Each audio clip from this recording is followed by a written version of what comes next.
His name forever is I Am. That is the immortal being who created the universe.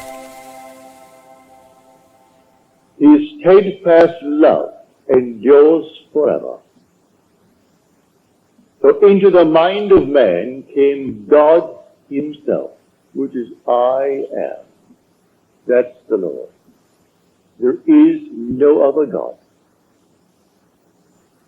If you could only believe for one moment as you're seated here, you are aware of being. Awareness of being is actually saying, without the use of words, I am. And that is God.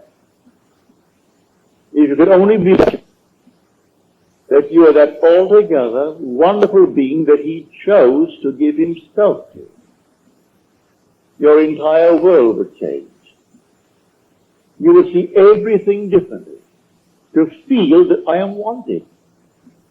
The average person in the world feels that he is unwanted. He's unknown. And yet you are known and loved by the only presence in the world that matters. That's who you really are. You are the being that God so loved, he actually became you, that you may become God. So when you say, I am, that's God.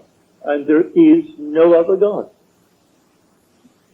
Now, in Hebrew thought, history consists of all the generations of men and their experiences, fused into a single whole. And that concentrated time into which all the generations of men and experiences are fused, and from which they all spring, is called eternity. The predominant sense of the word olam is permanent.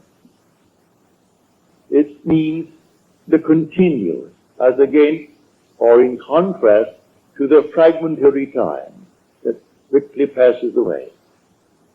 That's something that is forever. So he put forever, which is himself, in you. So Blake could quite honestly say, all things exist in the human imagination. So when you sleep tonight, though you may not be able to pay rent, though you may think you're unknown and unwanted, dwell upon this thought. You're not only known, but you are known by the only being that really matters. And that only being so cared that he became you. He dwelled in you as your own wonderful human imagination. When you say, I am, that's God. There is no other God. And that is God forever and forever. That's the immortal you that cannot die. I could chop off your head right now and see the body turn into dust by putting it into the flames. Yet you cannot die. That's only a mask that you wore when I saw you. But you, the real you, cannot die. It's eternal because it is God, the real you.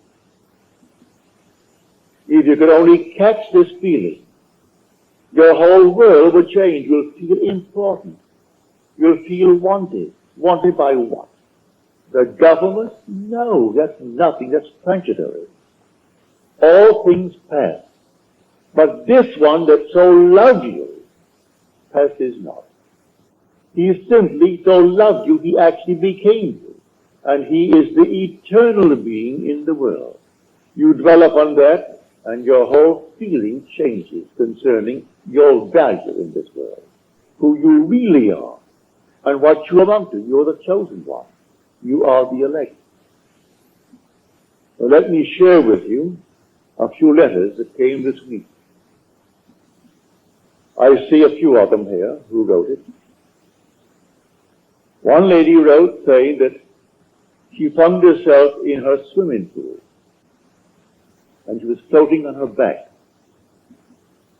And she decided to make the entire swim on her back from one end to the other. And she said, I felt that I had had too much wine.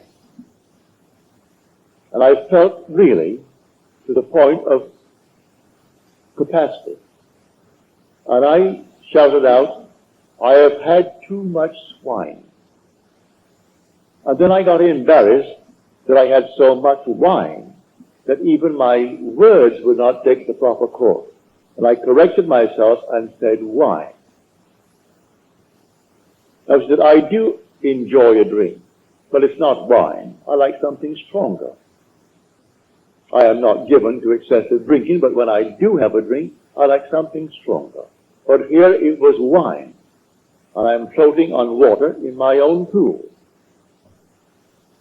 Then she said, I felt your presence. I didn't see you. I couldn't say to anyone, I saw you. And now I cannot actually say that you were another. Yet here I know you were present, and you and I are one. We are one, so I can no more use the word we. I will have to say I. Yet I know that you and I are one, and I cannot divide it and say we. It is simply I. And then I awoke. But she caught it perfectly. Where do you think I am going when I depart this section of time? If heaven is within you, and that's where I am headed, all of my experiences have completed the journey in this world of tears. Where can I go but within heaven, and heaven is within you? Read the 17th chapter of the book of John. I dwell in them, in everyone that he gave me. And we are one, as thou and I are one. And I mean that seriously. We are one, because there's only one God. So when you awake and you are the Father of God's only begotten Son, you are God. So where are you going to go? But back to your source, which is God. And so she felt my presence, and yet you were not another that I could see. I couldn't refer to you as something, as another. I could not even use the plural and say we.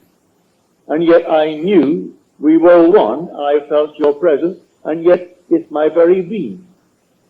So in the end, God played all the parts. There was nothing in the world but God. He conceived the entire play. He played all the parts, for his name forever is I am. You say I am, don't you? Well, that's God. I say I am. It's the same God. It's not another God. So here, in this marvelous story, but conceal, for the word olam means to hide self. It means to conceal. It means to hide from.